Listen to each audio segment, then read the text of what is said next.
ter-vos aqui. Muito obrigado pela vossa presença. Queria agradecer em primeiro lugar ao Dr. Rui Cunha e à sua fundação a disponibilidade para que este evento se realizasse. É um prazer enorme estar rodeado por grandes amigos, pessoas que gostam de Cabo Verde.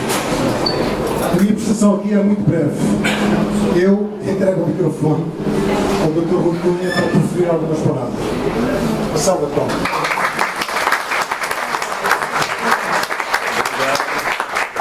Boa tarde a todos.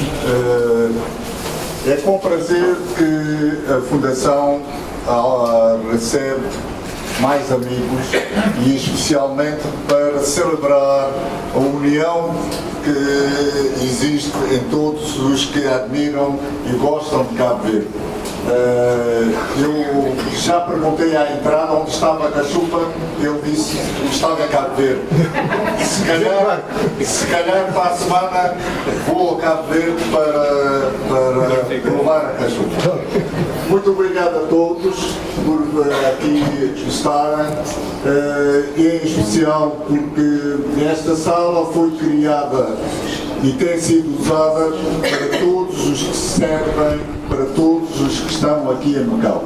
É uma sala aberta e com prazer nós facultamos que se fizesse aqui mais uma exposição dos valores que Cabo Verde tem. E certamente nós vamos ouvir e aprender muito daquilo que sabem e que nos vão transmitir. Muito obrigado a todos.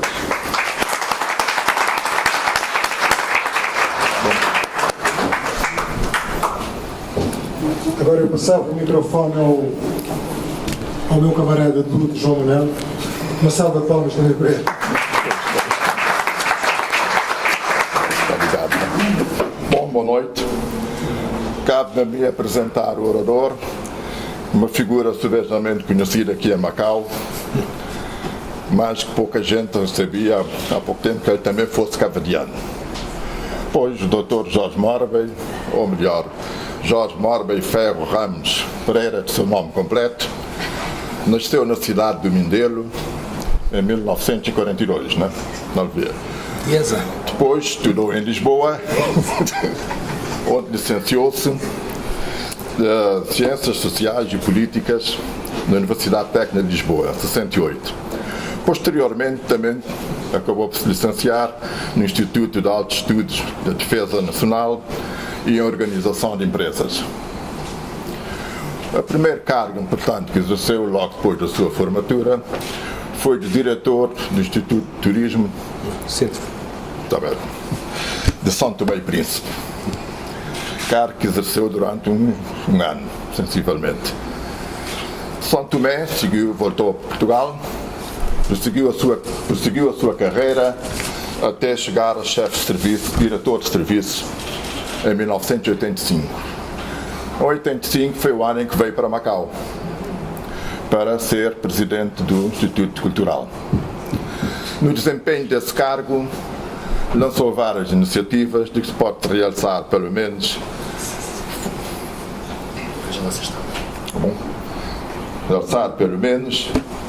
que foi durante a sua presidência que inauguraram a Livraria Portuguesa e foi ele o fundador e o primeiro diretor da Revista de Cultura de Macau. Em 1989 deixou de exercer estes cargos. No ano seguinte estava em Pequim como adito cultural da Embaixada Portuguesa. Em Pequim ficou até 1995, ano em que foi colocado em Bangkok, na Tailândia, em idênticas funções. Uma curiosidade que quero aqui realçar é que, estando o Estado português sempre com alguns problemas financeiros, chegou a pagar do seu bolso algumas iniciativas que tomou, iniciativas culturais que tomou em Pequim e outros sítios, não. Bom, depois de reformado, como já devem saber, veio para Macau e desde 2006 que é professor aqui na Universidade de Ciência e Tecnologia de Macau. Agora interessa-nos referir também um pouco a sua como eu ia dizer, a sua contribuição na área cabo-verdiana que poucos conhecem. Para começar, a primeira vez, ele, digamos assim, estreou-se no caminho, nas artes, nas letras, né? Escrevendo para o jornal O Arquipélago da sua terra natal. Isto já no distante ano de 1964, quando escreveu os primeiros artigos para esse jornal, ainda era estudante. Também, já agora, na sua colaboração com a imprensa, tem artigos por vários jornais e revistas, tanto de Macau como Cabo Verde, nomeadamente a revista literária Arte e Letra, Caia Macau, não vale a pena estar a dizer os títulos, Tribuna de Macau, Ponto Final, Revista da Cultura, etc. Gostaria de chamar a atenção para outra coisa. Também tem obra publicada. Há pelo menos 3 livros, posso dizer. Desculpe lá que eu fiz aqui um salto. Durante o antigo regime, como se sabe, nem toda a gente estava de acordo com a política de Salazar. Cá o Jorge, usando o pseudónimo não muito assim escondido, de Jorge Mindelo, publicou uns artigos no Diário de Notícias de Moçambique em que atacava a política ultramarina de então. Se por acaso alguém descobrir o Jorge Mindelo, é precisamente isso. Mindelo é porque é a sua cidade natal, não é?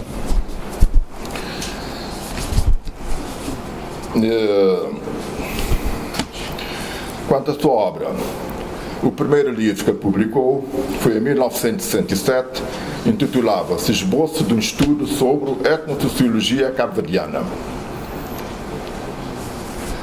Mais conhecido talvez pelos residentes de Macau, em 1990 publicou o livro que intitulou Macau, 1999, o desafio da transição.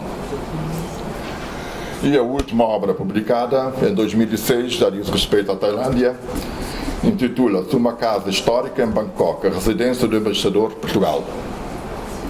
E suponho que haverá mais coisas também a publicar, porque sabemos que ele tem vários manuscritos que algum dia hão de ver a luz do dia, não é? Acho que é tudo. Fica apresentado o orador e passo a palavra para muito obrigado. Pedro.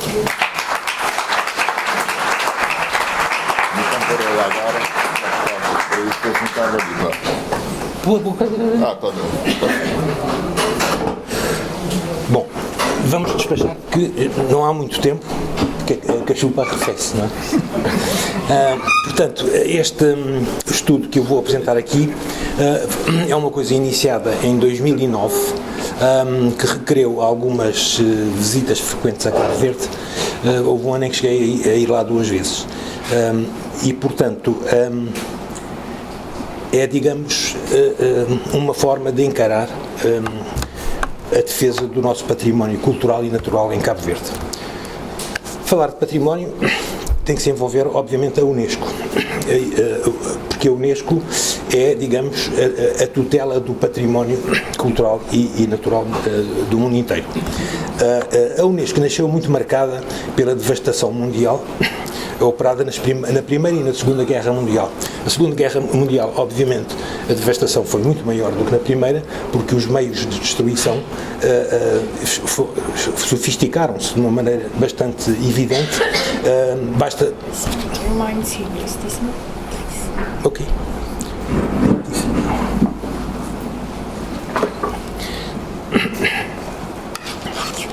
De modo que a Unesco nasceu a 24 de outubro fundou-se a Organização das Nações Unidas e a 16 de novembro, portanto, foi criada a Unesco.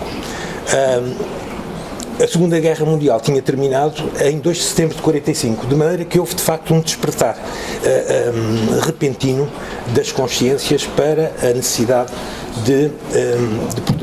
da proteção do património. Aliás, o preâmbulo da Constituição da Unesco diz que, uma vez que as guerras se iniciam nas mentes dos homens,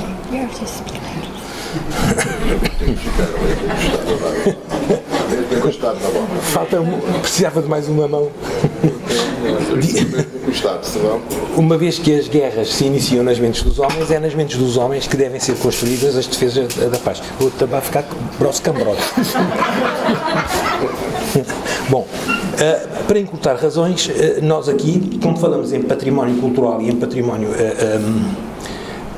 natural, para termos, digamos, uma noção assente em conceitos assentes, temos aqui a definição de património cultural, que são bens com valor universal, excepcional do ponto de vista da história, da arte ou da ciência. E depois, a mesma Convenção define património natural como monumentos naturais, formações com valor universal excepcional do ponto de vista estético ou científico. Isto é importante para se ver à frente aquilo que se propõe que seja eventualmente classificado a nível nacional primeiro e eventualmente proposto à Unesco, do património natural de Cabo Verde. As principais ameaças ao património cultural e natural da humanidade são os conflitos armados, que aliás estão na gênese Isto está um bocado complicado.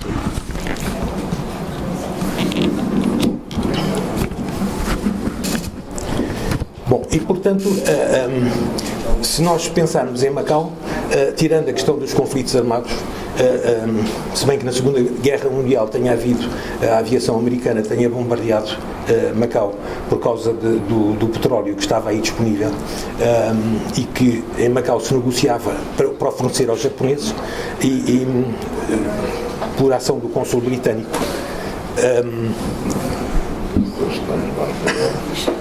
por ação do cônsul britânico, os americanos souberam disso e houve uma esquadrilha de aviões que bombardeou Macau. O quartel-general no tempo foi afetado, Dona Maria, uma antena que havia para ali e pronto. Portanto, os conflitos armados são aquilo que vem à cabeça das preocupações da Unesco. Depois as catástrofes naturais. Se existisse a Unesco, talvez os danos causados pelo terremoto, pelo tufão de 1874 em Macau não tivessem sido tão grandes como foram. Depois é o crescimento demográfico, a urbanização deficiente e pressão dos investimentos imobiliários, que houve uma pequena febre em Cabo Verde em cerca de 2 anos, mas que já baixou. E depois também o crescimento da produção industrial sob ideologia ultraliberal, aumento da pobreza. Este é uma real ameaça ao património cultural e natural em Cabo Verde, a pobreza e o incremento da poluição. E por último, o turismo de massas, que é uma coisa que nós nos damos conta aqui em Macau, que os engarrafamentos de pessoas em determinadas épocas do ano, agora é praticamente nos 365 dias, começa a ser uma coisa aflitiva. Felizmente não estamos isentos disso em Cabo Verde. Não vale a pena estarmos a ver cada uma destas figuras, porque o tempo já vai avançado, mas o que importa é que esta preocupação que a Unesco teve quando da sua instituição tem-se corporizado ao longo das décadas através da criação de instrumentos normativos internacionais. Tenho aqui os 8 instrumentos normativos internacionais que têm a ver com estas questões do património e ressaltaria a Convenção para a Proteção do Património Mundial, Cultural e Natural de 1972, porque é o enfoque maior que nós damos aqui a este estudo, é esta Convenção. Também não vamos ver isto, porque o Dani ocupou muito tempo a gente. Depois, só uma nota só, é que existe uma lacuna na Convenção sobre da proteção do património mundial e cultural e natural, que não existe uma definição destes dois conceitos, é mais por enumeração do que propriamente por um conceito, mas há uma chega que o património pode ser considerado obras do homem ou da natureza, ou obras conjugadas do homem e da natureza, com valor universal excepcional do ponto de vista arqueológico, histórico, cultural, artístico, científico ou paisagístico. Saltamos mais um bocadinho. Agora entramos nos países de língua portuguesa. Curiosamente, a proteção do património material, património cultural material, tem início em Portugal em 1721 por um alvará do rei Dom João V. É claro que isto foi uma coisa mais teórica do que prática, porque não havia grande sensibilidade para as questões imateriais. Aliás, isso repousava nas populações. As populações mantinham as suas tradições, os seus usos e costumes e tal, e portanto nisso ninguém bolia e ninguém valorizava. Agora, a questão das moedas, dos monumentos, dos castelos e não sei o que mais, portanto, património construído, é enunciada pela primeira vez por este alvará régio do rei Dom João V. Entramos então agora no património cultural e natural de Cabo Verde. Isto é uma tentativa, portanto, de estudo multidisciplinar da interação de cada uma das nossas 9 ilhas habitadas com as suas populações ao longo de séculos. Portanto, e dentro deste universo que é Cabo Verde, nós cingimos aqui à Ilha de São Vicente. Porquê?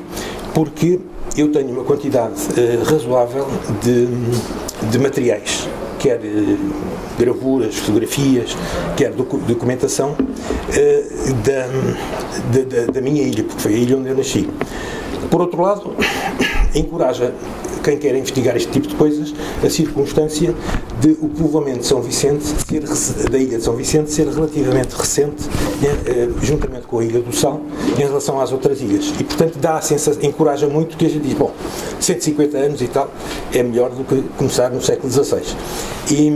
E portanto, é outra das razões pela qual eu me inclinei. O que não quer dizer que São Vicente, a sua história curta, mas pela importância que teve em Cabo Verde, não tenha uma massa documental mais volumosa que muitas das outras ilhas. Não digo da Ilha de Santiago, porque a Ilha de Santiago, em determinada altura, apanhamos muita documentação histórica que a Ilha de Santiago é designada também, por ignorantes lá de Portugal, como a Ilha de Cabo Verde. Portanto, só se considerava Cabo Verde a Ilha de Santiago, mas isso não era por mal, era só por ignorância. Mas, portanto, e depois outra coisa que eu faço, uma vez que tenho este material todo, e então este estudo tanto pode servir como um estudo piloto para ser decalcado pelas outras ilhas, ou enfim, adaptado às outras ilhas, como também pode ser feito simultaneamente com as outras ilhas, se houver disponibilidades e vontade de o fazer nas outras ilhas. Isto também porque há um aspecto que eu quero. Os cabo-verdianos são muito individualistas. Nós, cabo-verdianos, somos muito individualistas. Talvez por causa da nossa insularidade, cada um vive na sua ilha, dentro da ilha de que é originário. Aliás, curiosamente, temos fenómenos desses registados aqui em Macau, entre a comunidade, e portanto, mas isto prejudica muito o trabalho científico. Não há trabalho científico que possa ser feito por um só. Enfim, esses cérebros que produziram coisas sozinhos já não existem. E, portanto, cada vez mais necessitam. E um estudo com as características destes projetos que eu aqui vou tentar explicar, requer mesmo trabalho de equipas por vezes extensas. São estes os projetos de investigação que eu tentei alinhavar, repartidos por património cultural e por património natural, de acordo com as definições que já vimos anteriormente. Bom, o primeiro tem a ver com a dinâmica da população de cada ilha, neste caso da Ilha de São Vicente. O povo é aquilo que nós temos de mais valioso em Cabo Verde e, portanto, é um imperativo estudá-lo cientificamente na sua origem e evolução, ilha por ilha. O objeto deste projeto é a criação de uma base de dados após digitalização e transcrição da documentação especificada a seguir. Portanto, tudo quanto seja documentação relativa aos censos da população que começaram no século XIX, portanto, no século XIX e XX, registros paroquiais, registros civis, os nossos registros da nossa existência, até 1911 eram feitos pela Igreja Católica. Só em 1911, por via do então Ministro da Justiça, Afonso Costa, é que o registro civil passou a ser obrigatório. Mas antes, tudo quanto à história das nossas gentes tem a ver com a Igreja Católica e com os registros das Igrejas Católicas, que são os registros paroquiais. Portanto, livros de registro de nascimento, casamento e óbito dos consulados estrangeiros em São Vicente, obviamente não estão lá, porque os consulados, quando encerraram, levaram toda a sua documentação, por exemplo, o consulado inglês, que era o consulado mais importante em São Vicente. E pronto, tudo quanto seja registros que tenham a ver com a vida da população é material que deve ser objeto de digitalização e depois de introdução nesta base de dados. E depois podemos ter vários outputs, como sejam a população residente ano por ano, população imigrada, segundo os respectivos destinos, tipologia familiar, estrutura económica e social da população, índices onomásticos, geográficos, analíticos, etc. Toponímia, por exemplo, que é uma balbúrdia. Nós hoje, se queremos referir-nos a uma rua, em São Vicente, é muito complicado, porque não só por causa das modificações depois da independência, como também antes da independência havia ali um fervor graxista em relação aos governadores, de maneira que tirava-se o nome de um e punha-se o nome do atual ou do imediatamente a seguir, e portanto há uma certa balbúrdia. Mas é importante neste estudo a questão dos mortos pela fome. Como sabem, a população de Cabo Verde foi dizimada frequentemente por grandes secas que originavam grandes fomes.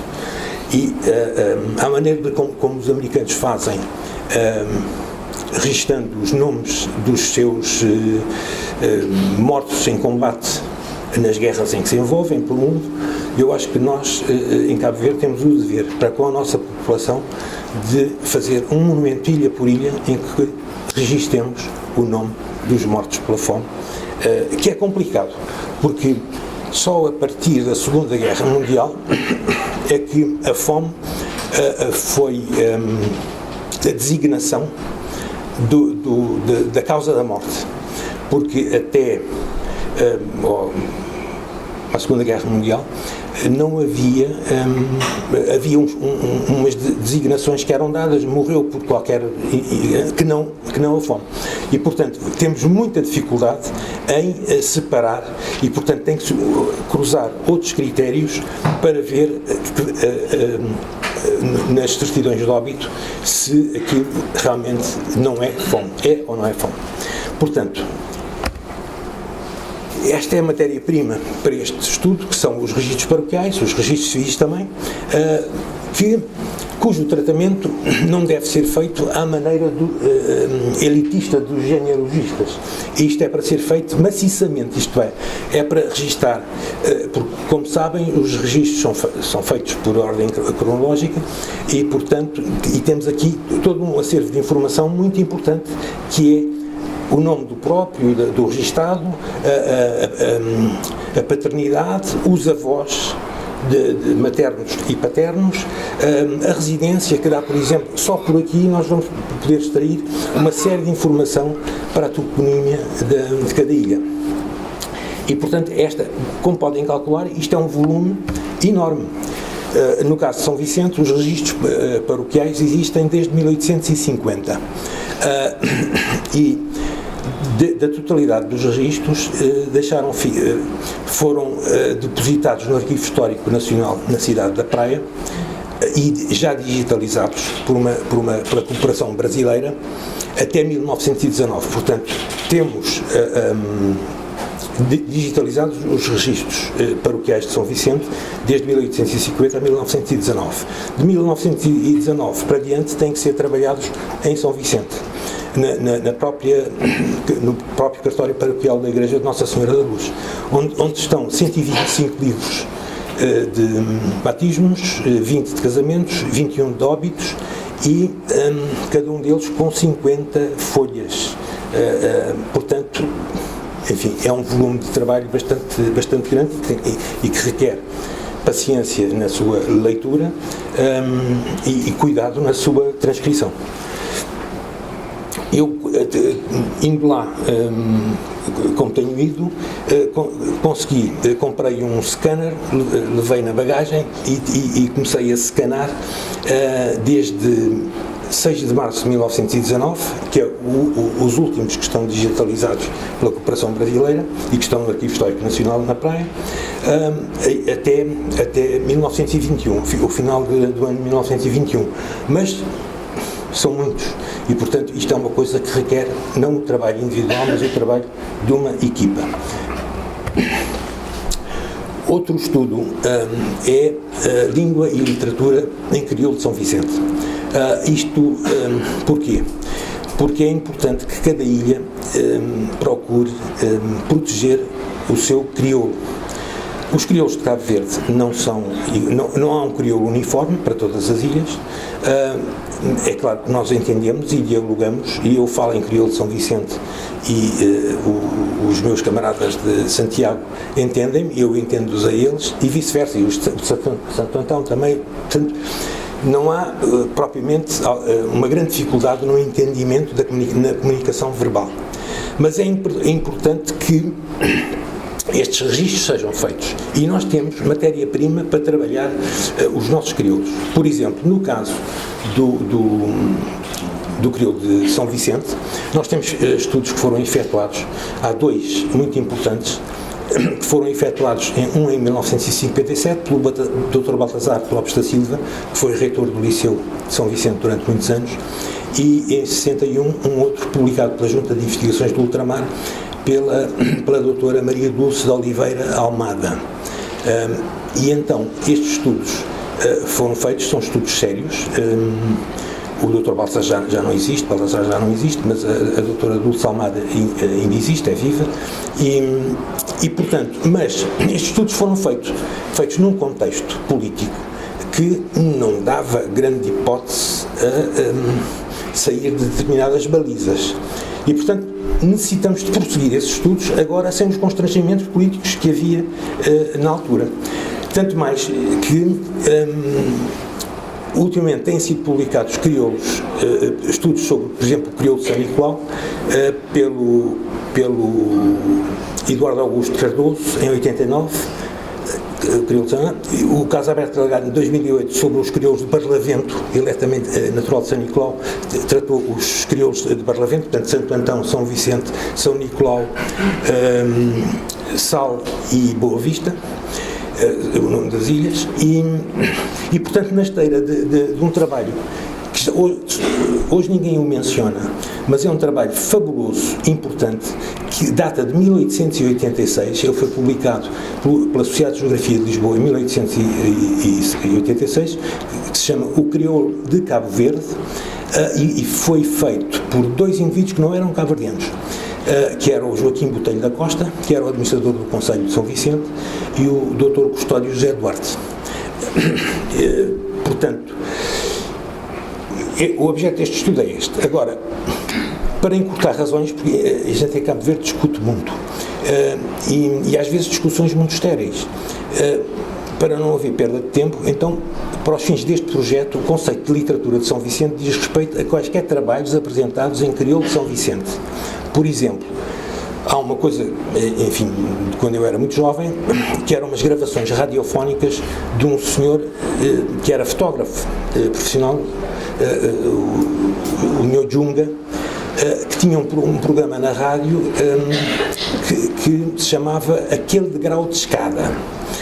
E então ele dizia coisas, fazia críticas soberbas à governação, à administração, à elite de Cabo Verde, e este felizmente já está, eu tenho as gravações, mas já não as tenho em modo de ouvir porque são gravações em fita, mas entretanto o doutor Arsénio Firmino de Pina já o transcreveu e ele está, estas gravações estão transcritas e publicadas desde 2002. Depois há umas outras coisas em crioulo de São Vicente muito interessantes, que são do Zizim Figueira, José Figueira, de seu nome de registro, que ele publicava, ele estava muito doente e publicava isto na edição do domingo do Jornal Liberal. E são histórias maravilhosas. Por exemplo, eu ainda há bocadinho falava com o Ortê sobre uma historinha que eu tenho pronta, sobre na Primeira Guerra Mundial.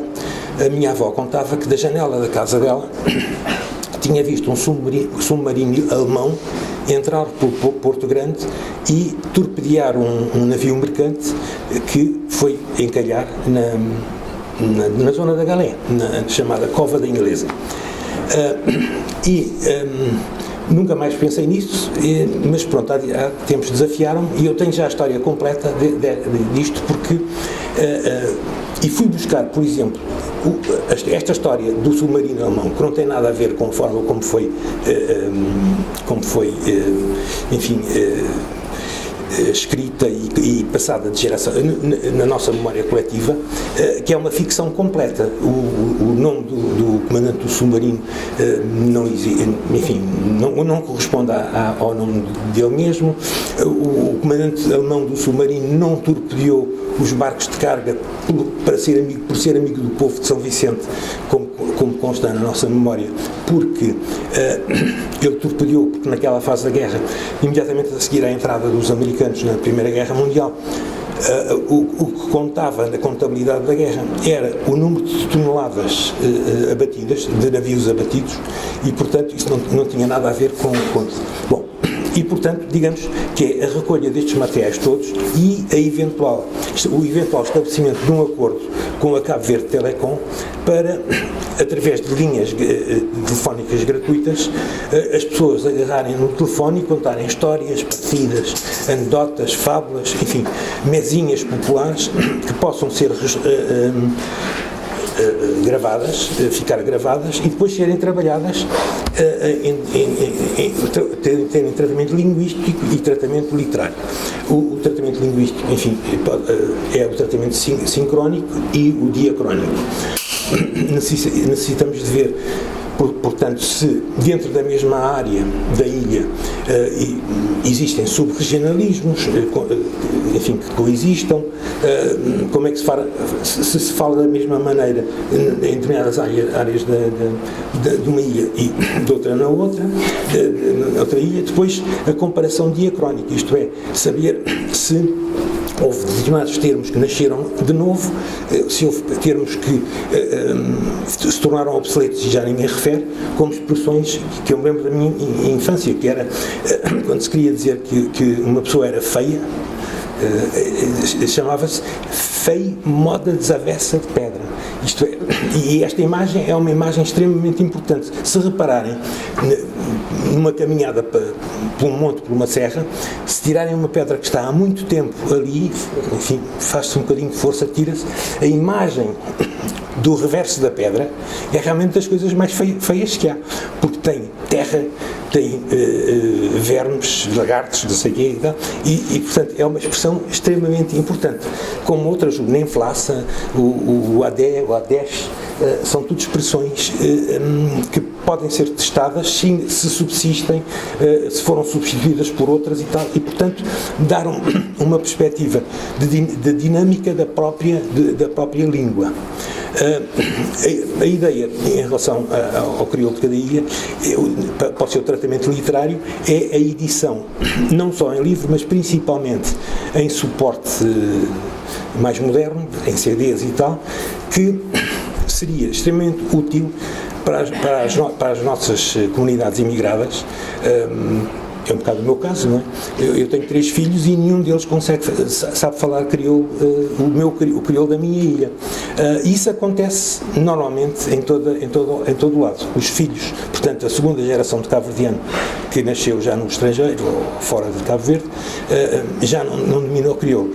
E é com muita mágoa que muitos pais, sei lá, de cabo-verdianos da América, etc., se lamentam de não ter maneira de ensinar o seu crioulo natal aos seus filhos. Depois temos um outro estudo, que é a bibliografia cabo-verdiana, que eu defino, cujo conceito será é o acervo constituído por todas as obras de temática cabo-verdiana ou de autores cabo-verdianos referenciadas no país e no estrangeiro e editadas em qualquer idioma. Para a construção das bibliografias, normalmente há normas estruturais, e aqui a norma estrutural é a inclusão de qualquer obra na base de dados da bibliografia cabo-verdiana depende da sua existência e localização física comprovada, isto é, não vamos confiar em informações não fidedignas, que podem não ser fidedignas, e, portanto, para uma obra existir e ser confirmada, em princípio, só se registra na bibliografia respectiva se for tratada diretamente dessa obra para a bibliografia. Neste caso, na falta disto, da própria obra em si, hoje é fácil, pode-se fazer a bibliografia com base no scan da capa, da contracapa, ou eventualmente da capa e da ficha técnica do próprio livro, para se ter a certeza de que ele existe. Portanto, depois há aqui uma pequena descrição da evolução como isto seria, porque a ideia disto é difundir o mais possível a nossa informação, isto é, ao contrário do que muita gente pensa, não é fazer estes estudos, recolher a informação e tê-los escondidos, não, é recolher, ter o máximo de informação e pô-la na net, para circular, porque nós, os cabo-verdianos, nós estamos em todo o mundo, e mesmo que esteja isolado, deve-se chegar lá pela net. Depois há outra coisa que me parece muito importante, outro projeto, que é o Arquivo Nacional da Música de Cabo Verde. Nós tivemos uma filarmónica de artistas mindelenses com a vida muito efêmera. Ela foi criada em 1889, mas extinguiu-se em 1893. Dos finais do século XIX aos princípios do século XX, encontra-se o registro de nomes de músicos amadores, naturais ou radicados em São Vicente, como sejam o António Simplício de Oliveira, Viriato Gomes da Fonseca. Este Viriato Gomes da Fonseca era oficial do Exército Português, chegou a general, e havia umas histórias um bocado de má língua que diziam que ele tinha tido um affaire com a rainha Dona Amélia. Portanto, Viriato Gomes da Fonseca, António Inácio Nobre, deve ser teu parente, João Batista Leite, Marcelino dos Santos Jesus. Uma casa muito nobre, que eu vou mostrar daqui a pouco, que era do senador Vera Cruz, onde esteve instalado, onde foram as instalações do primeiro liceu criado em São Vicente, em Cabo Verde, que foi em São Vicente.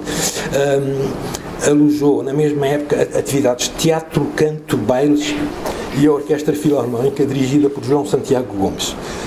Portanto, nós tínhamos uma tradição em Cabo Verde, que eram os compositores escreviam as músicas e ofereciam um exemplar, portanto, da pauta musical às famílias, ou ao homenageado e tal. Há várias mornas de homenagem a pessoas e normalmente eles ofereciam. Qual é a ideia disto? A ideia disto é reunir o mais possível estes originais da nossa música. Inicialmente mornas, fundamentalmente em São Vicente, mornas e coladeiras, é o grosso, digamos, da produção musical ali dos nossos compositores, historicamente em São Vicente. E portanto, é claro que isto é difícil porque ainda há pessoas que têm esses originais, mas não se desfazem deles. E a ideia era arranjar um meio, eventualmente até de obtenção por cópia, por scan, porque a maior parte destes originais de música cabo-verdiana devem estar com as famílias na imigração, na diáspora. E, portanto, era publicitar, digamos, este estudo e tentar obter ou provisoriamente umas cópias e a obtenção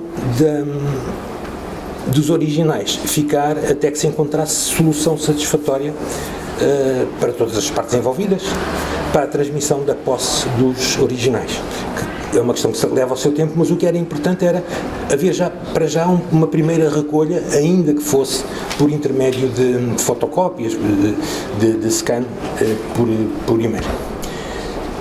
Aqui temos a imagem do monumento que foi erigido à Cesária Évora, imediatamente à saída do aeroporto Cesária Évora, em São Vicente. E ao lado da minha coleção de partituras musicais de Cabo Verde tenho esta morna, que por acaso tem um título errado, porque este Ribeira Bota não é Ribeira Bota, é Ribeira Bote. Ribeira Bote porque o nome de Ribeira Bote, daquele pequeno povoado, começou por via da construção de botes que eram feitos ali e que depois eram levados para o mar. E, portanto, o título desta música até está errado, porque refere-se a Ribeira Bote, não Ribeira Bota. Depois temos mais um projeto, que é o Museu Virtual de Arte Cabo-Verdiana, que no fundo não é conhecida dos cabo-verdianos. Os pintores pintam, os escultores esculpem, as pessoas produzem aquilo que têm a produzir, para sobreviverem vendem, e isso passa completamente ao lado do povo. Portanto, a ideia era a criação de um Museu Virtual de Arte Cabo-Verdiana, onde todo o trabalho artístico do passado, do presente e do futuro fosse sistematicamente fotografado e também pudesse ser recolhido, tratado e posto na net em ensaio de Museu Virtual, para ser conhecido de todos os cabo-verdianos em Cabo Verde e fora de Cabo Verde. Deste site, a ideia também era criar uma loja do museu para venda pela net de obras que os respectivos artistas entendessem vender pela net, e para além disso dar saída a produções culturais como instrumentos musicais. Nós temos produção de instrumentos musicais artesanais, sem entrada de meios mecânicos de espécie nenhuma, que são verdadeiras obras de arte feitas em Cabo Verde e que, concretamente em São Vicente. Portanto, instrumentos musicais, panaria tradicional. A panaria tradicional feita em Cabo Verde funcionava como moeda na costa da Guiné, em séculos passados. Bonecas de pano, tabuleiros de uril, que é um xadrez elementar que se joga em Cabo Verde, joga-se na Guiné, joga-se aqui em Malaca, aqui em Macau jogava-se com o nome de Chonka, e enfim, em várias partes do mundo existe este jogo, portanto, que é uma tradição das nossas comunidades. Depois, outra coisa importante, porque nas conversas que eu tenho tido com os responsáveis pelo Arquivo Histórico Nacional, há uma queixa permanente, que é a da maior parte da documentação sobre Cabo Verde estar no Arquivo Histórico Ultramarino em Lisboa. Na Biblioteca Nacional também, mas o grosso da documentação está no Arquivo Nacional, no Arquivo Histórico Ultramarino. E, portanto, mas nós esquecemos em Cabo Verde que temos à mão boa parte da história das nossas ilhas, que são as atas das reuniões, das sessões da própria Câmara. Portanto, a ideia era digitalizar mais uma vez, para proteger esses materiais, digitalizá-las, transcrevê-las e publicá-las. Ou publicá-las pura e simplesmente como estão, só aquilo que dizem, ou fazer uma publicação mais requintada e mais completa, com notas de rodapé, contendo biografias sintéticas dos autarcas, fotografias deles, se houvesse, enquadramento histórico resumido das deliberações mais importantes e apêndices contendo documentação relevante. Portanto, por exemplo, eu tenho um documento curiosíssimo, que é um abaixo-assinado feito pelo povo de São Vicente, a protestar contra o fim da Praça de Dom Luís.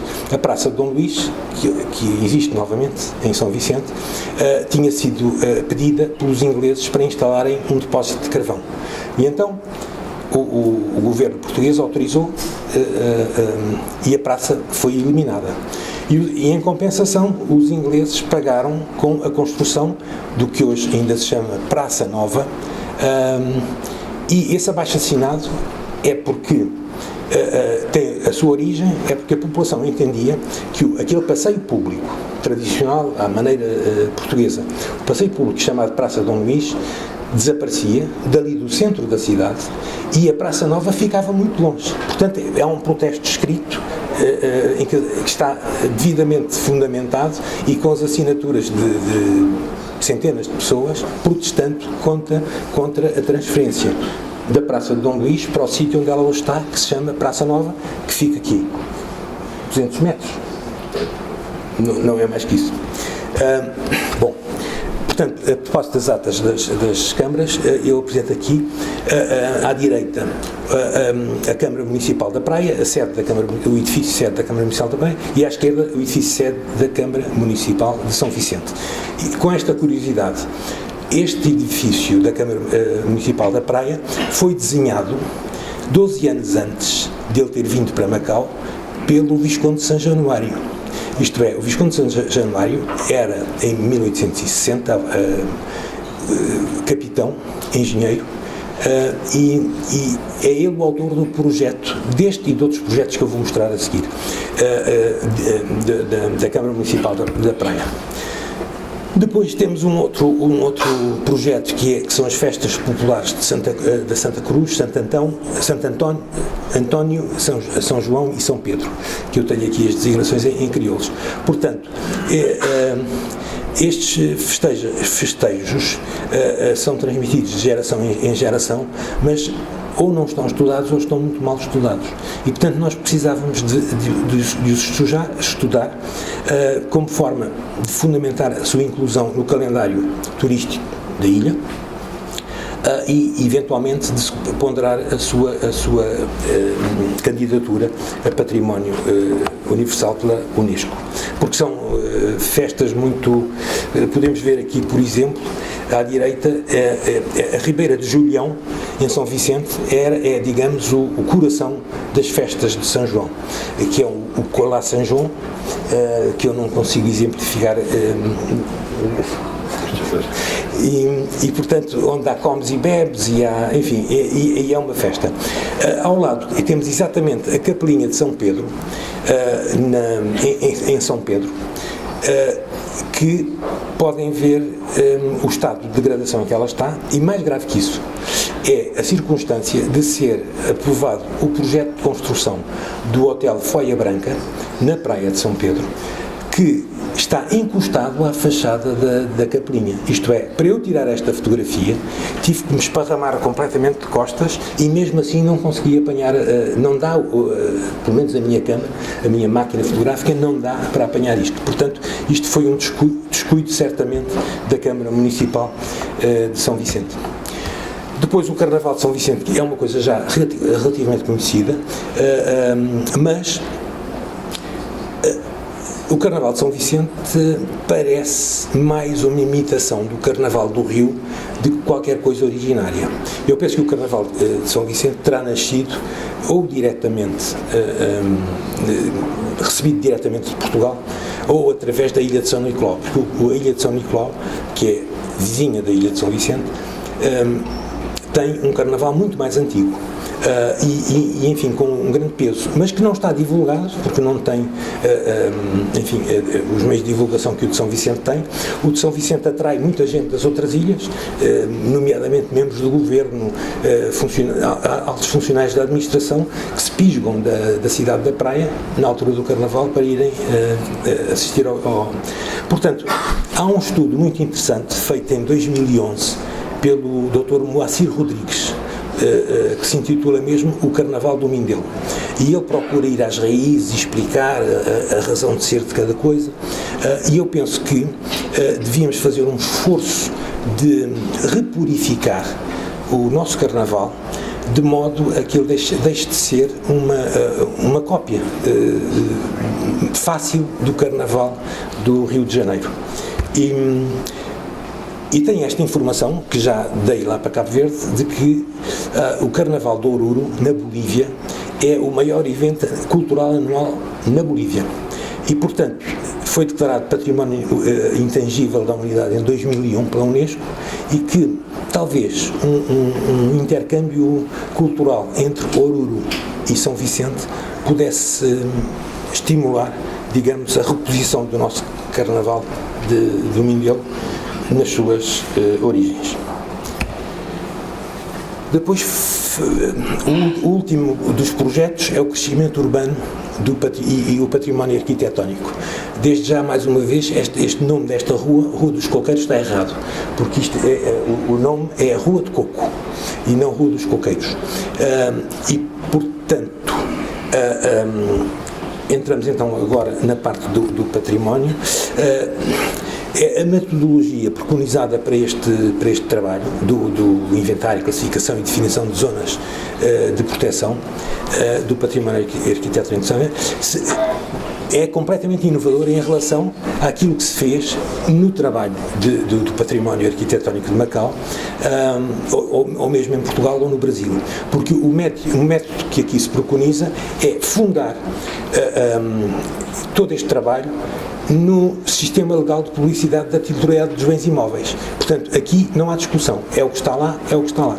E podemos ter, portanto, ir colher nas conservatórias do registro predial, nas descrições, averbamentos e anotações que no nosso sistema jurídico, no nosso sistema legal e nos sistemas legais, praticamente todas as antigas colónias portuguesas existem, portanto, ir por aí, o que dá a possibilidade de organizarmos maquetes, simulações virtuais da evolução urbana de cada núcleo populacional estudado. Portanto, este é um trabalho também de muita importância e tem este aspecto inovador de se fundar na informação colhida nas conservatórias de registro predial, que não falha, e ao mesmo tempo, como, especialmente nas zonas onde não houve guerra com tanta intensidade depois das independências, este modelo, esta metodologia pode ser aplicada em qualquer outro país de língua portuguesa, desigradamente no Brasil. Bom, depois, enfim, introduz-se aqui uma pequena historinha de São Vicente, que houve ali uma história complicada do Marquês de Gouveia, que fugiu com uma senhora para a Inglaterra e era donatário da Ilha de Santo Antão e tentou vender aos ingleses a Ilha de Santo Antão. E eles ficaram-se logo a comprar e tal, encheram um barco de guerra ou mais para irem tomar posse da Ilha de Santo Antão, mas isso ficou para trás. Depois, eu tenho um livro editado em Londres em 1726 de um aventureiro inglês chamado George Roberts, que é intitulado Os 4 anos das viagens do capitão George Roberts. Ele foi editado em 1726 e nós temos uma tradução em português, mas não editada. Eu tenho uma cópia ciclostilada, feita pelo Désiré Bonafou, em 1980. E então ele tem uma descrição da ilha que era completamente deserta no século XVIII, que é interessante. Ele foi esses 4 anos foram tão interessantes que ele conta histórias horrorosas, um naufrágio, salvo Deus, na Brava, a forma, o estilo como foi tratado na Ilha do Fogo, a forma como ele foi corrido de uma zona de Santiago, que ele descreve com algum pormenor, enfim, a estadia dele em São Nicolau. O livro é realmente um acervo de informação muito interessante sobre Cabo Verde no século XVIII. E isto é um outro documento que é a resposta à pergunta do Ministro da Marinha e Ultramar de Portugal, que perguntava para Cabo Verde se as ilhas tinham falta de população. Ora, bom, isto era uma pergunta um bocado, ainda que fosse no século XVIII, era uma pergunta disparatada, porque o problema em Cabo Verde foi sempre de não haver meios de subsistência para a totalidade da população. E então há aqui uma informação muito interessante, que é, portanto, as mortes nas fomes. Houve uma grande fome de 1773 a 75, mas o mais interessante são a estimativa que se fazia era por moios de milho, isto é, Cabo Verde produzia milho e era suposto que meio molho de milho alimentava uma pessoa. E, portanto, sabendo-se a população que se tinha, sabendo-se a produção de milho que havia, era tranquilo que aquilo chegava para a população. Quando havia as secas e tal, não havia alternativas, as pessoas morriam. E, portanto, isto é uma informação do século XVIII. O povoamento de São Vicente é tentado várias vezes, mas enfim, a última vez em que falha estrondosamente é em 1795, com a chegada de alguns colonos escravos e casais enviados da Ilha do Fogo pelo donatário João Carlos da Fonseca. Na cidade do Mindelo nós ainda conservamos uma rua com este nome, mas sem Fonseca, é Rua João Carlos. Este João Carlos, a maior parte das pessoas, enfim, por informação, ciência do ouvido, pensam que ele era natural do Fogo. Ele não era natural do Fogo, ele era natural de Tavira, em Portugal. E foi para a Ilha do Fogo com o pai, que era grande proprietário na Ilha do Fogo, em miúdo, pai com 7 anos. E é este João Carlos da Fonseca que se apresta a ser nomeado capitão mor de São Vicente, vai para lá com algumas pessoas, desembarca, mas esta experiência dura muito pouco. Foi um completo falhanço e ele próprio, João Carlos da Fonseca, acaba por morrer na miséria, porque espatifou todo o dinheiro, enfim, todos os bens que tinha na Ilha do Fogo para tentar povoar São Vicente, o que não conseguiu, porque esse povoamento, as pessoas fugiram para Santo Antão, fugiram para onde puderam. O desenvolvimento urbano de São Vicente tem ciclos com a própria designação. Inicialmente, como ilha deserta, a povoação que é hoje a cidade do Mindelo chamava-se Povoação Nossa Senhora da Luz, e era a designação que os pescadores davam porque serviam da povoação de Nossa Senhora da Luz como porto de abrigo nas alturas de tempestade nas pescas, na atividade pescatória. Depois há evoluções, mudanças de nome.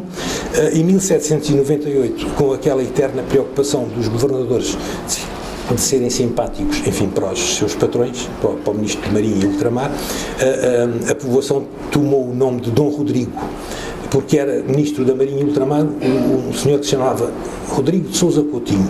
E então o governador, enfim, para ser promovido na consideração do seu ministro, entendeu pôr o nome do ministro à povoação. Durou pouco, coincide com aquele falhanço do João Carlos da Fonseca, portanto, mas depois em 1819 o governador Pusis, também para dar manteiga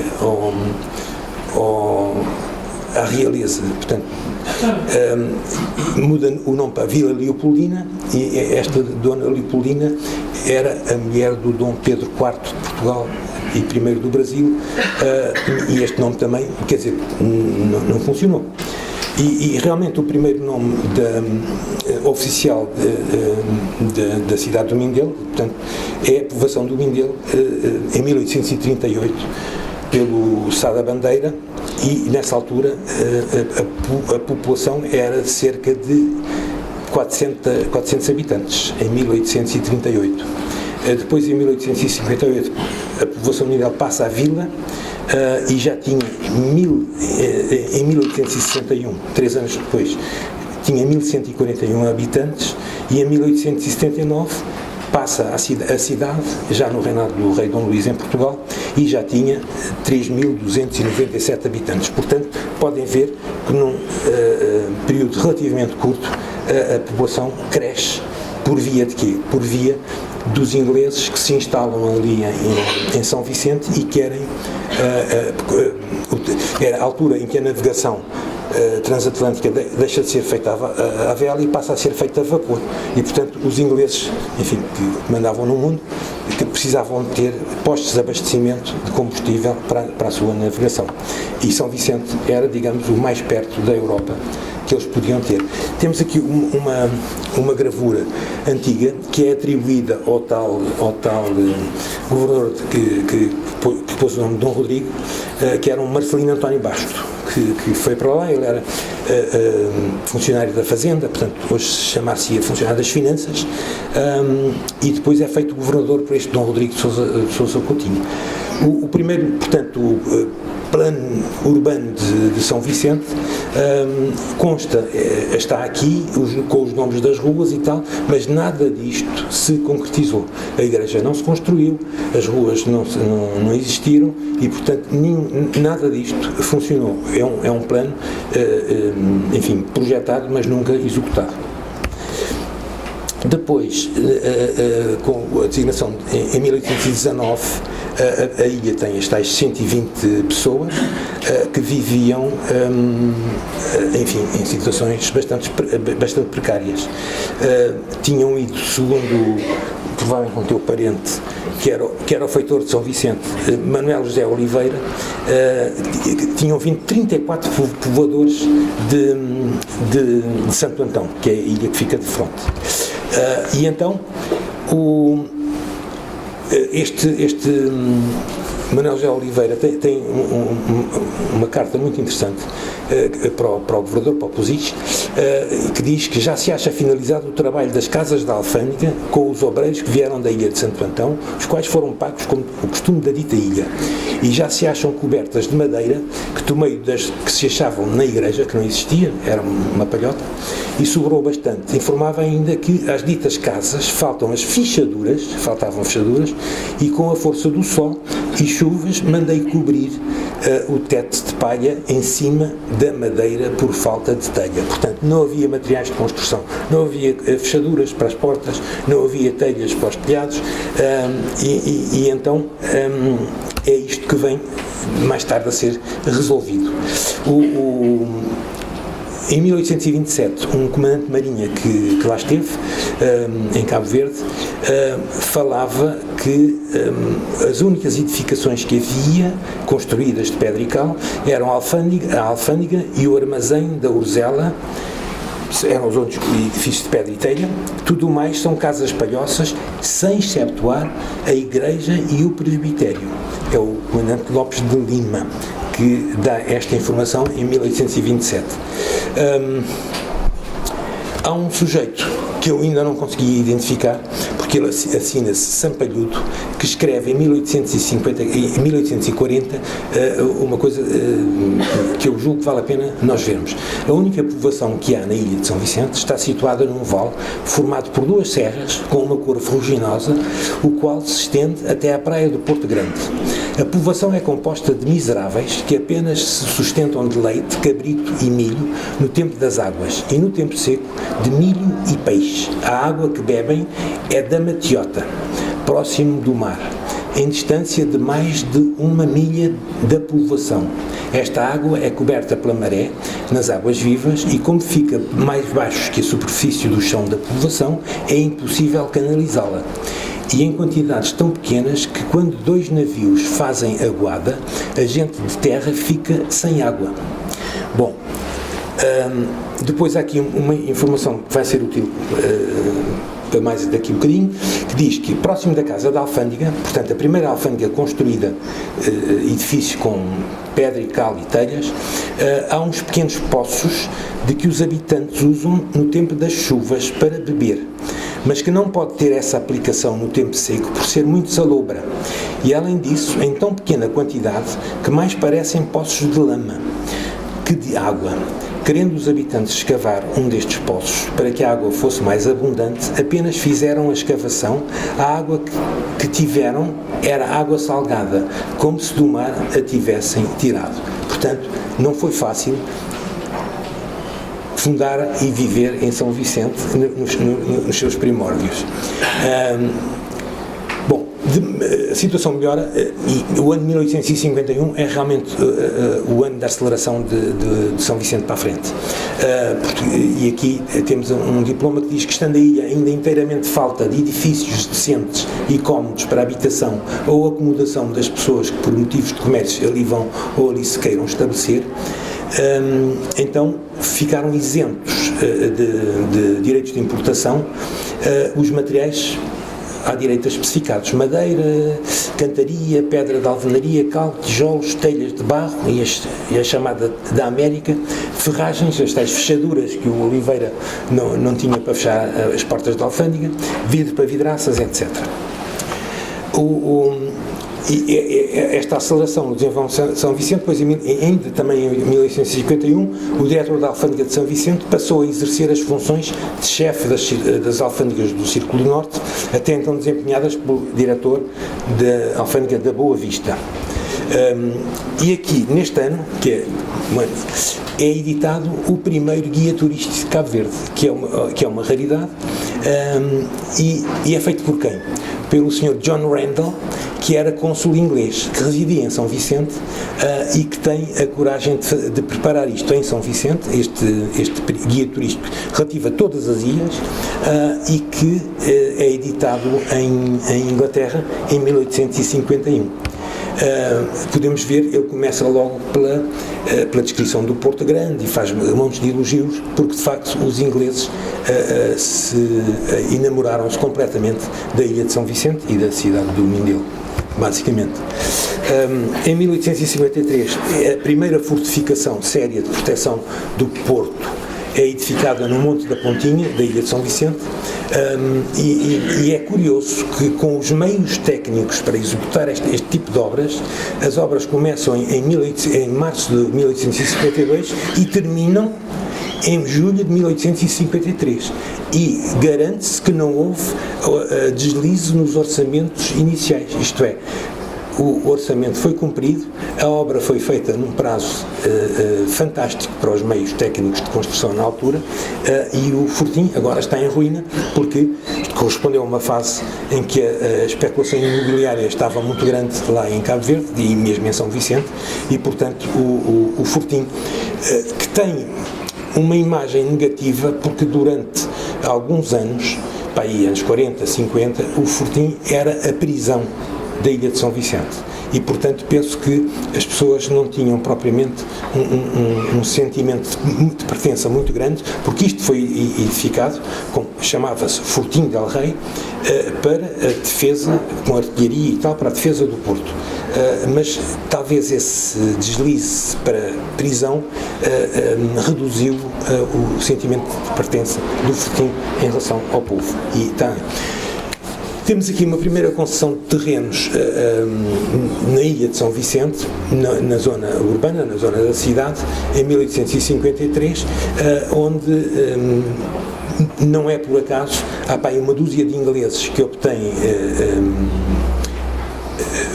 há uns 3 descendentes do conselheiro Martins que obtêm também concessão de terrenos, e portanto esta imagem é uma imagem muito que eu gosto muito, que é o Porto, portanto, São Vicente visto do poente, em que se vê o tal Fortim del Rei na montanha, e vê-se assim uma cercadura de casas ao longo do percurso. A nossa igreja de Nossa Senhora da Luz foi inaugurada no Domingo de Ramos de 1862. E também foi construída num tempo recorde. Esta pedra está lá, existe, neste degrau à entrada, 1862, Domingo de Ramos, quando foi, toda a Semana Santa foi celebrada já na nova igreja. Este é o interior da igreja e, portanto, aqui o altar de Nossa Senhora da Luz, que é a padroeira, o coro da igreja, o batistério, portanto a pia batismal, o altar-mor. Não consegui, e penso que ninguém consegue, identificar o autor daquela tela que está no altar-mor.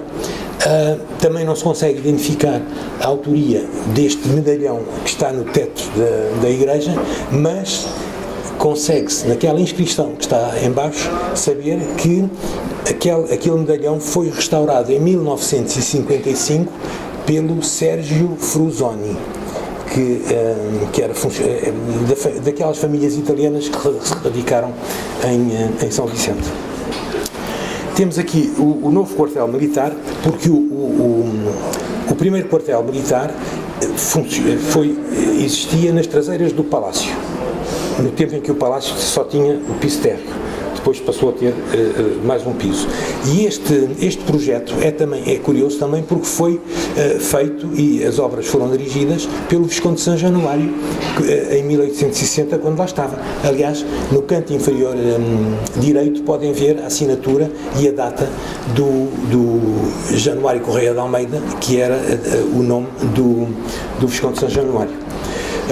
A nossa alfândega, a Alfândega Velha, é também projeto do Visconde de São Januário e é realmente algo muito bonito, se quiserem ver. Portanto, isto são placas laterais à porta central, e à direita está Januário Correia de Almeida, que nesta altura já era major, engenheiro civil e militar desta província.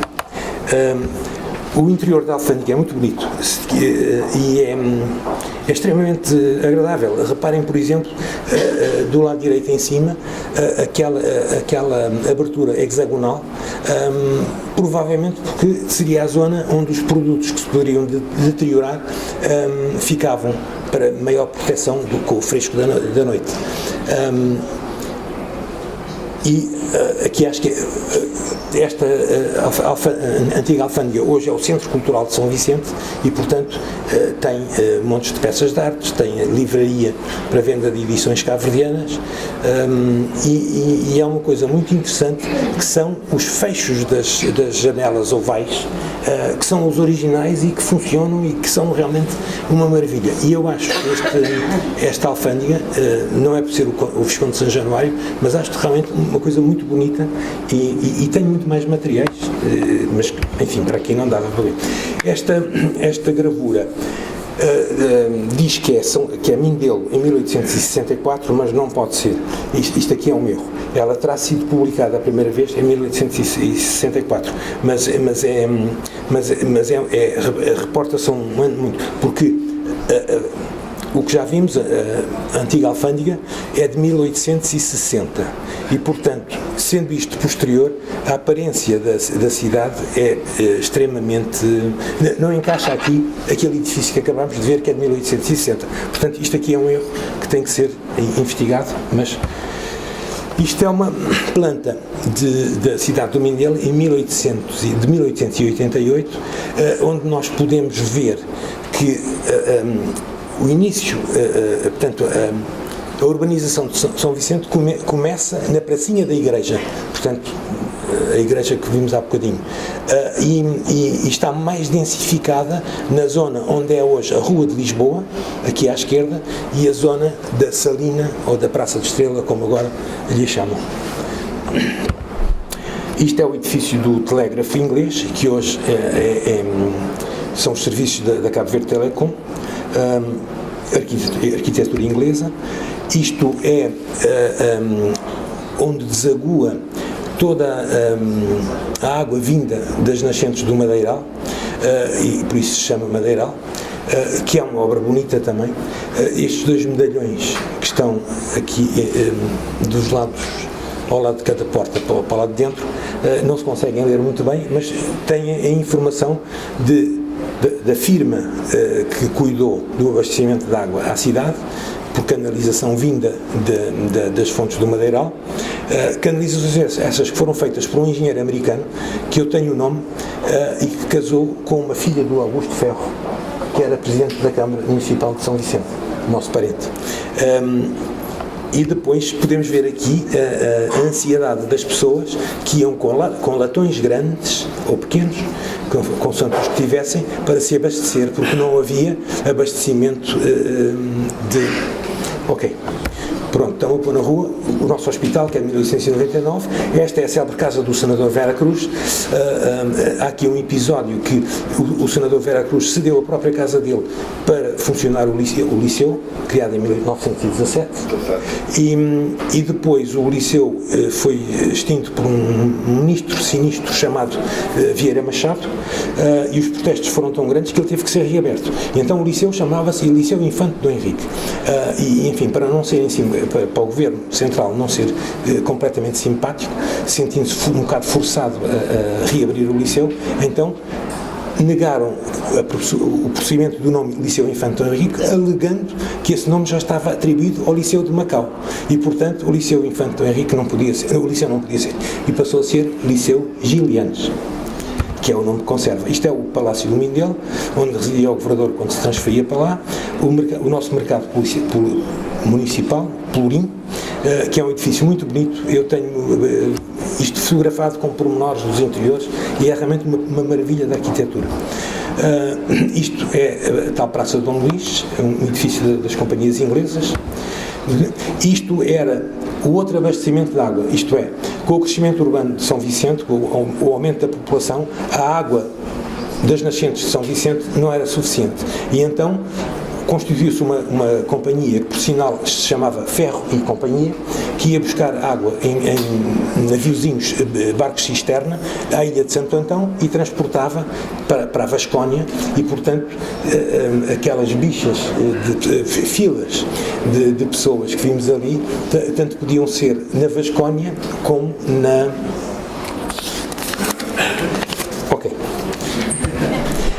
Isto é uma réplica da Torre de Belém, feita em São Vicente, já no século XX, e o mercado do peixe, Pelourinho de Peixe. Este é o nosso Liceu Gilianes, construído de raiz,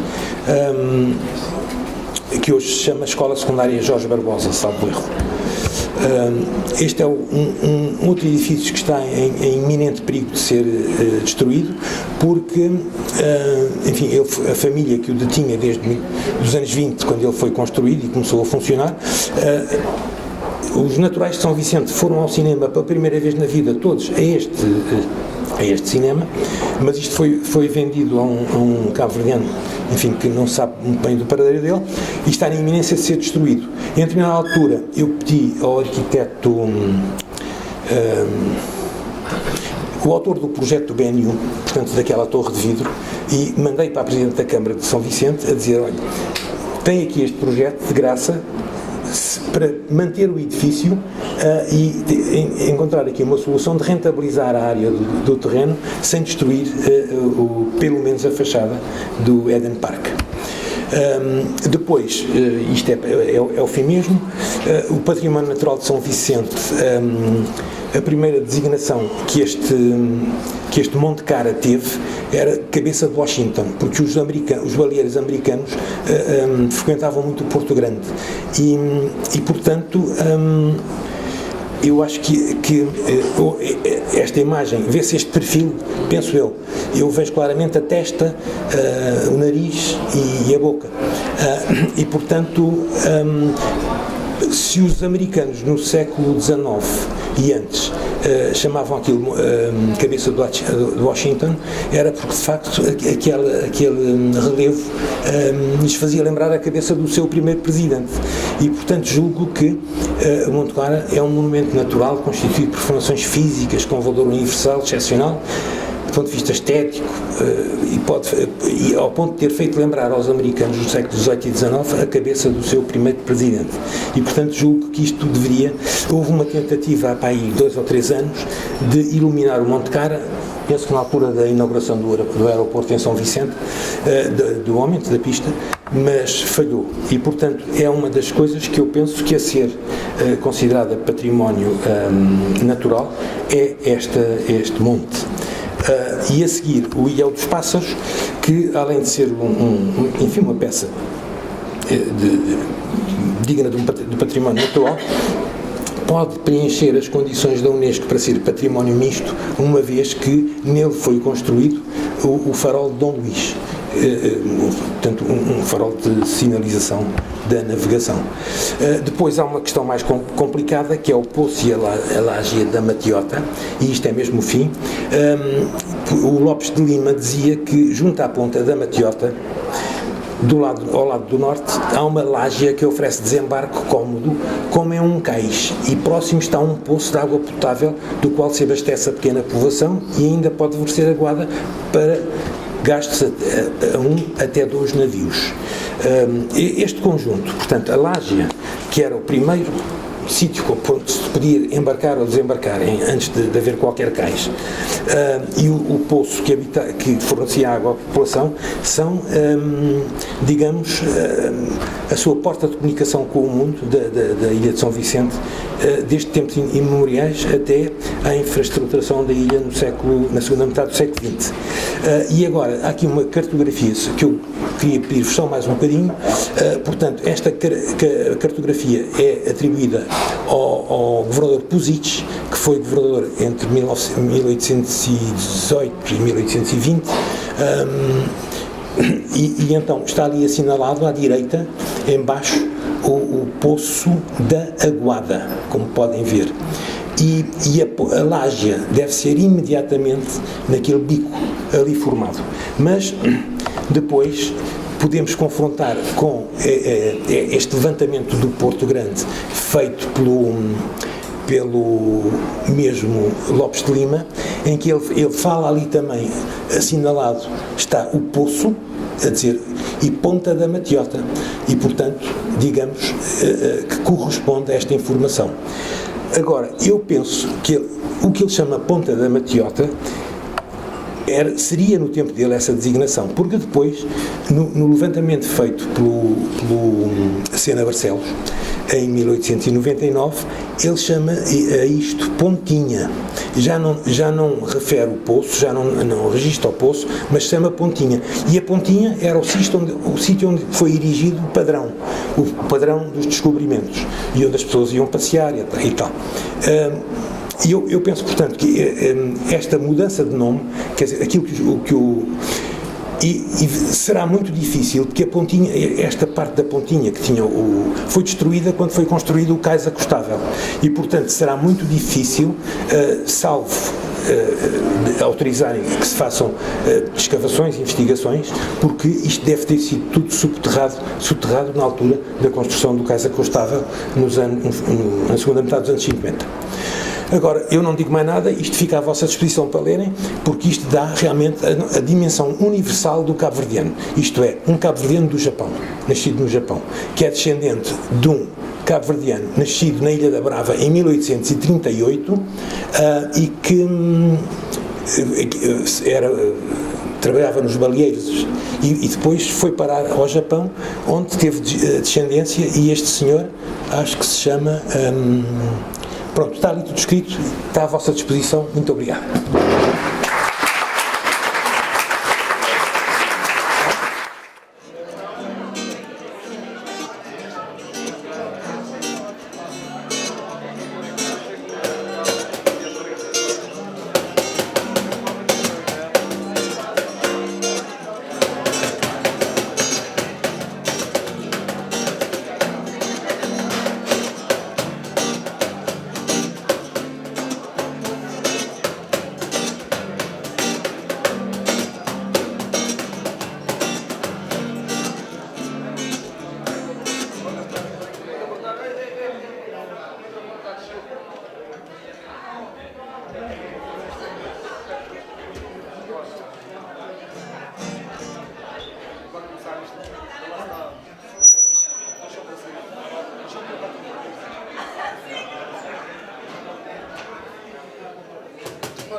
Sen Verona, Sen Verona, Sen Verona, Sen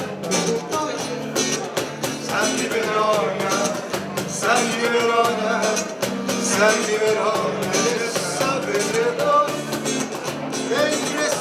Sen Verona, Sabi, Tratava apanhar da fonte da lenha, Sen Verona, Sen Verona.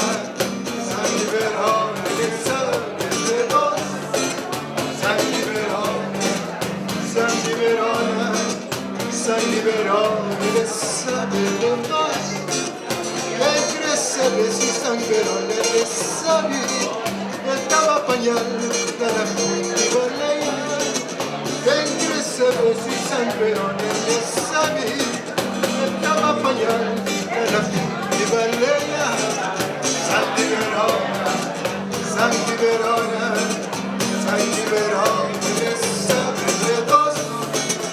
Sangue Verona, Sangue Verona, Sangue Verona, ele sabe de nós. Sangue Verona, Sangue Verona, Sangue Verona, ele sabe de nós. Sangue Verona, Sangue Verona, Sangue Verona, ele sabe de nós. Sangue Verona, Sangue Verona, Sangue Verona, ele sabe de nós.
Dança la mi criolla, popola, danza la massana,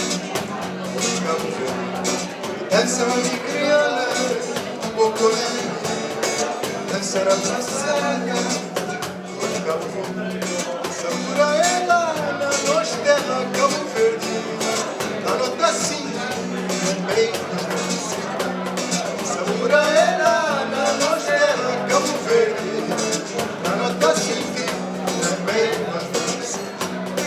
Dança-me mi perdono, detto a te cansi, calor di bomberia. Dança-me mi perdono, detto a te cansi, calor di bomberia. Samura ela na noite terra, Cabo Verde, na nota sinti, bem nostalgia. Samura ela na noite terra, Cabo Verde. A nota Silvi, também dança mãe crioula, o colene, dança a maçã, dança mãe crioula, o colene, dança a maçã, vai Cabo Verde, Samura ela na noite terra, Cabo Verde, a nota Silvi, também Samura ela na noite terra, Cabo Verde, a nota Silvi, também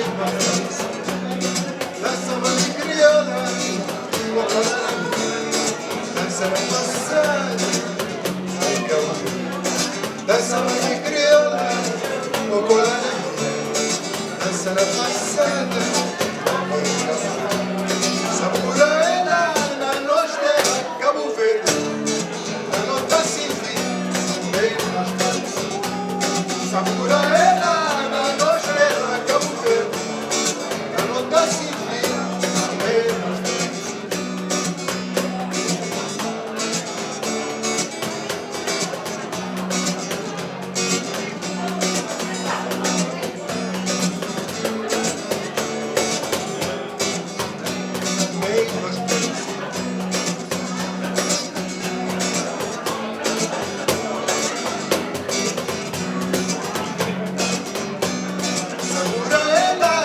noite terra, Cabo Verde, a nota Silvi, também Samura ela na noite terra, Cabo Verde, a nota Silvi, também nossa tradição.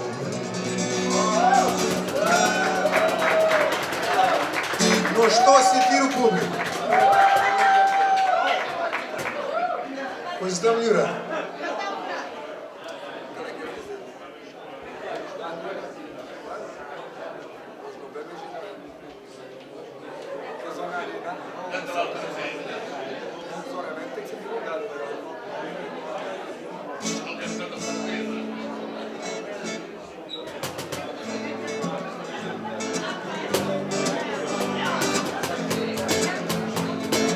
Essa música leva cor.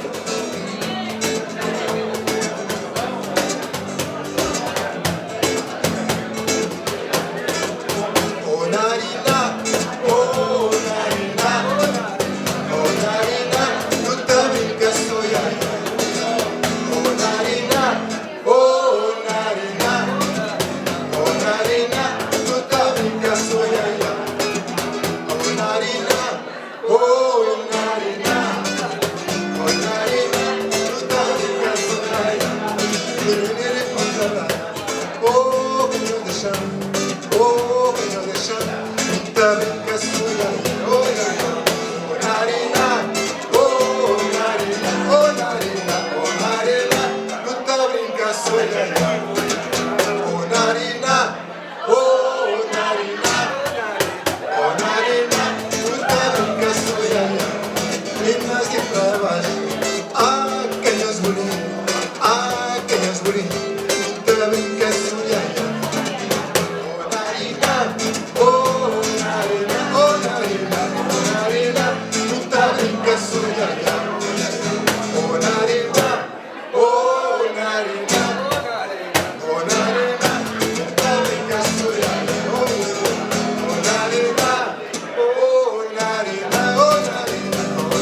Saudades na terra sangrão.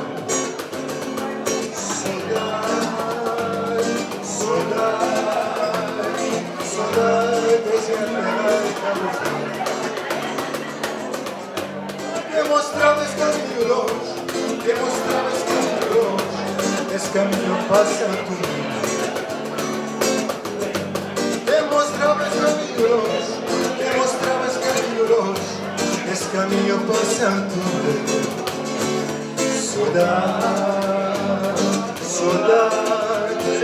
Saudades minha terra sangrão.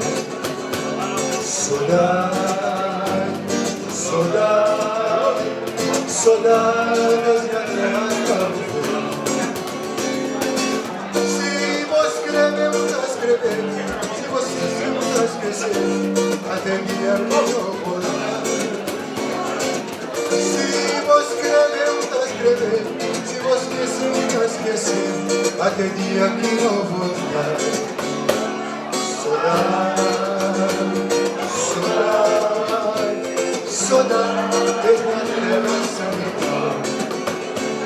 Saudade, saudade, saudade de minha terra Cabo Verde.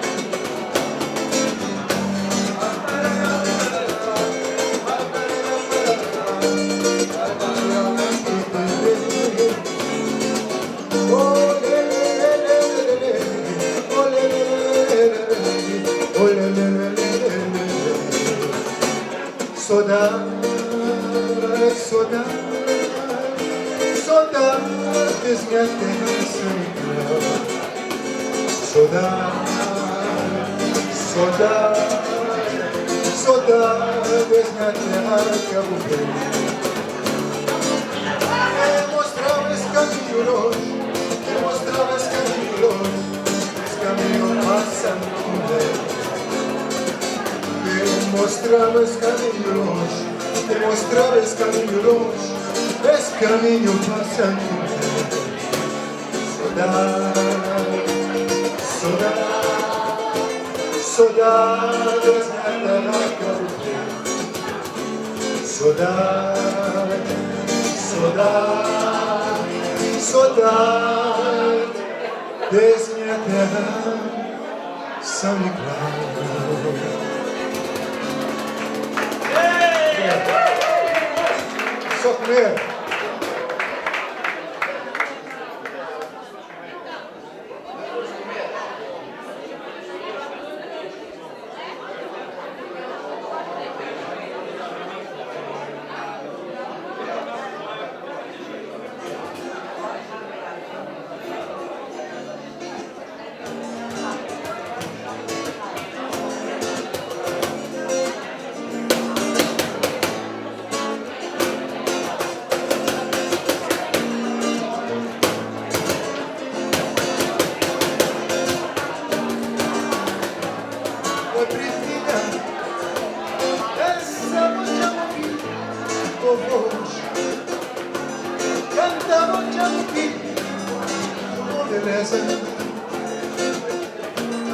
Coração já bateu.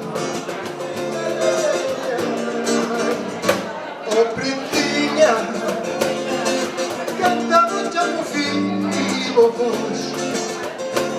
Dançamos já amanhã, oh, beleza. Coração já bateu. Da boa, da boa.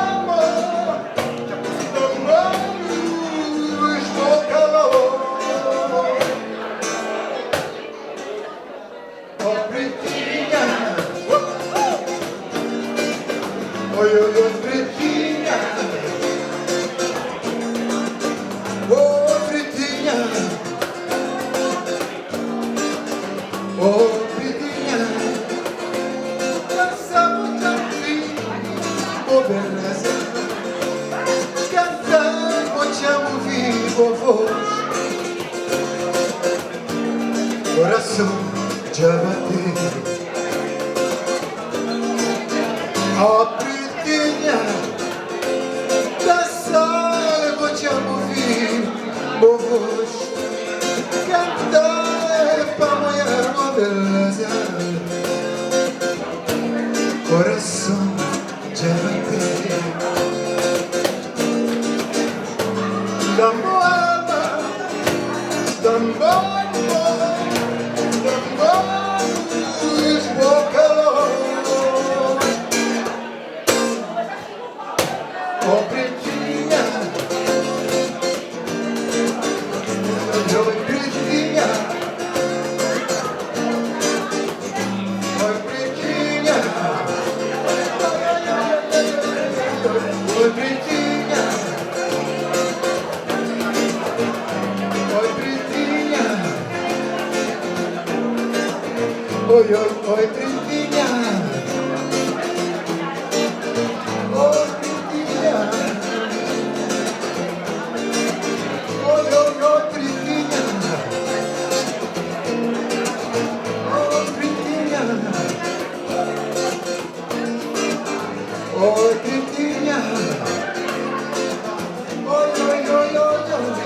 Oi, pretinha. Oi, pretinha.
Pessoal, eu quero que vocês estão entretidos a comer, eu percebo perfeitamente que a fome é negra.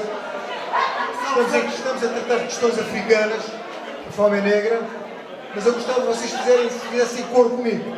Está bem? É uma música que vocês todos conhecem. Está bem?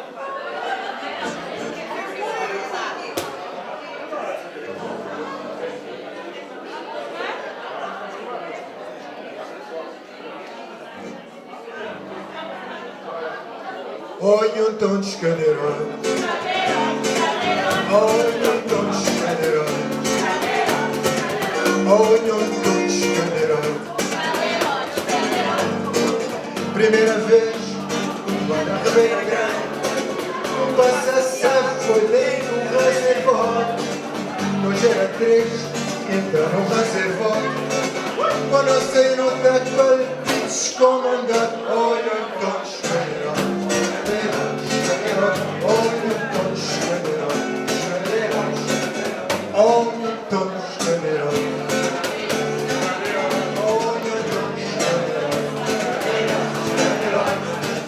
Nós era 3 que entra no reservatório. Quando eu saí no partidos comandante. Nós era 3 que entra no reservatório. Quando eu saí no partidos comandante. Olha Antônio Escadeirão. Olha Antônio Escadeirão. Olha Antônio Escadeirão. Olha Antônio Escadeirão. Primeira vez, lá na Ribeira Grande, onde passa a Sampa no reservatório. Nós éramos 3 no reservatório. Quando eu saí no partidos comandante. Olha Antônio Escadeirão. Olha Antônio Escadeirão. Olha Antônio Escadeirão. Olha Antônio Escadeirão. Olha Antônio Escadeirão. Olha Antônio Escadeirão. Olha Antônio Escadeirão.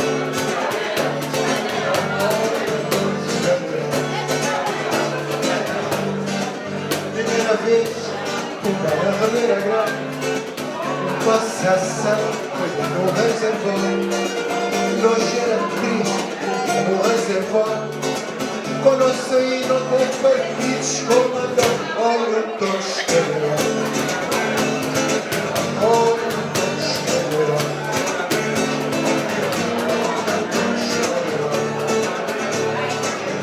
Olha Antônio Escadeirão.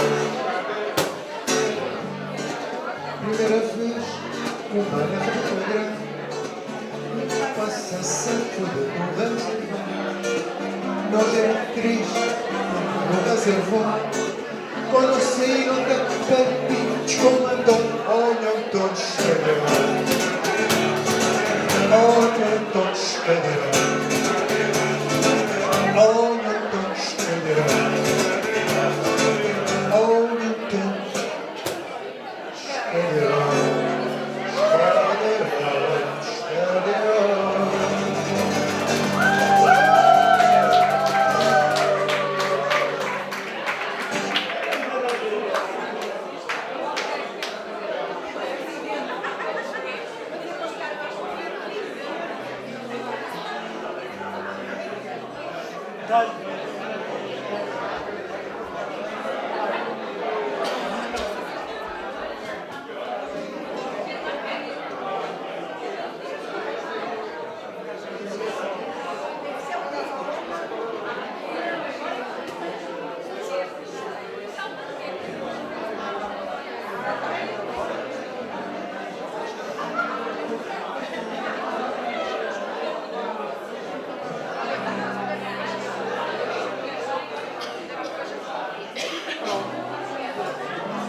bocadinho a confusão, um bocadinho a confusão, coração.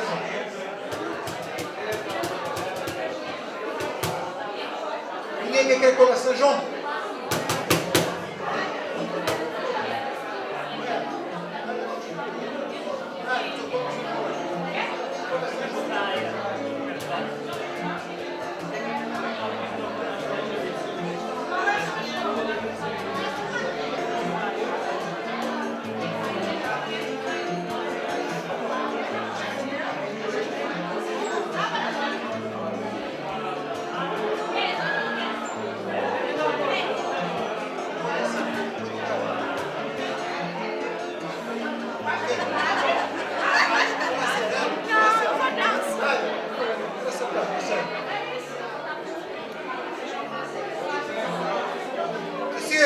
Jacira! Ó Jacira! Jacira!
Meninos do Baja.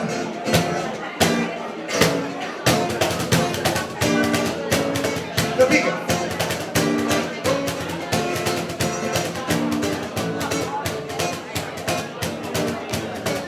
Janito Baja, Deus Baja, Deus Baja.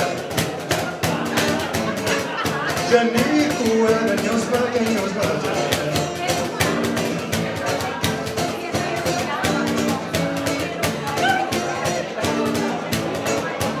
Ela está longe, ela está perto, ela está longe, ela está perto.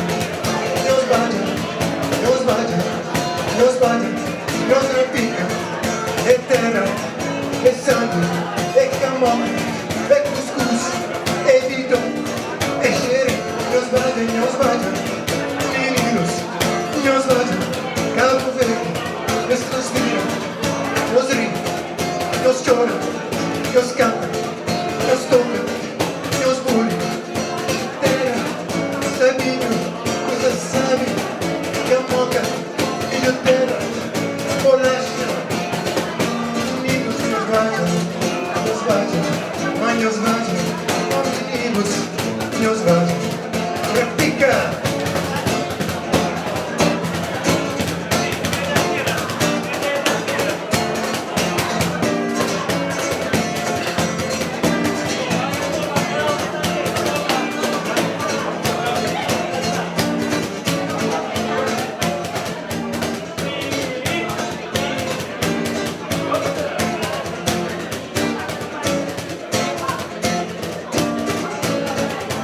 Pano de terra, dos panos de terra, pano de terra, dos panos de terra.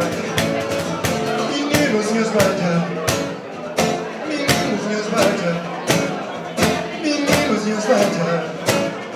Repica, vai tambor, meninos, meus baja. Soros trabalha, soros também, ai Deus vaja. Ponta cavalo, única chupa, viva a mesa, viva a mesa.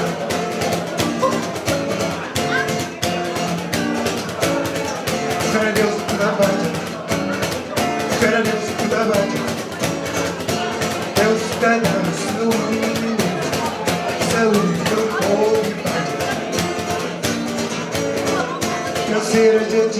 Acima, canseira de tinta.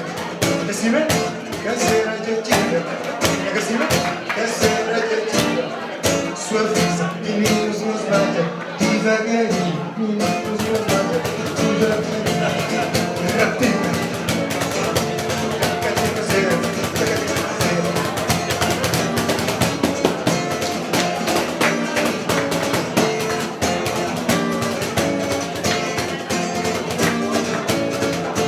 Dito minha amigo, toca pra nós. Dito minha amigo, toca pra nós. Dito minha amigo, toca pra nós. Dito minha amigo, toca pra nós. Deus bate, Deus bate, Deus bate. Não será pico. Jacira, diabo fuge. Jacira, diabo fuge. Jacira, já fugiste. Jacira, já fugiste. Explodido, ia dançar. Explodido, ia dançar. Ai, Jacira, que desilusão. Fugiste.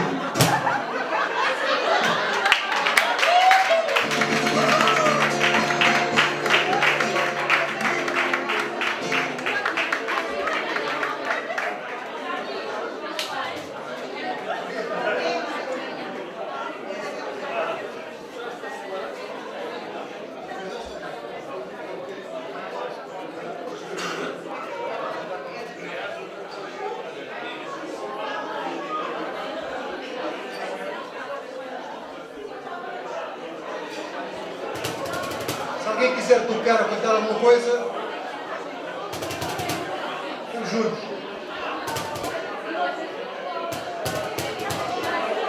Lua, fica comigo na cozinha, deixa a lambuja na boca, e minha cor do caima.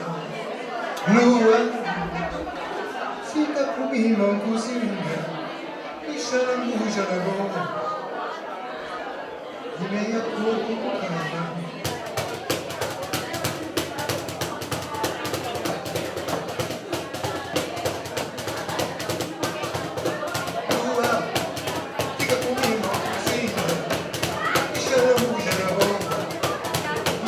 Corpo cocaína. Lua cheia, lua cheia, lua cheia, lua cheia, lua cheia, lua cheia. Lua cheia, bambam, lua cheia, bambam. Lua, fica comigo na cozinha, deixa a lambuja na boca, e minha corpo cocaína. Lua, fica comigo na cozinha, deixa a lambuja na boca, deixa minha corpo cocaína.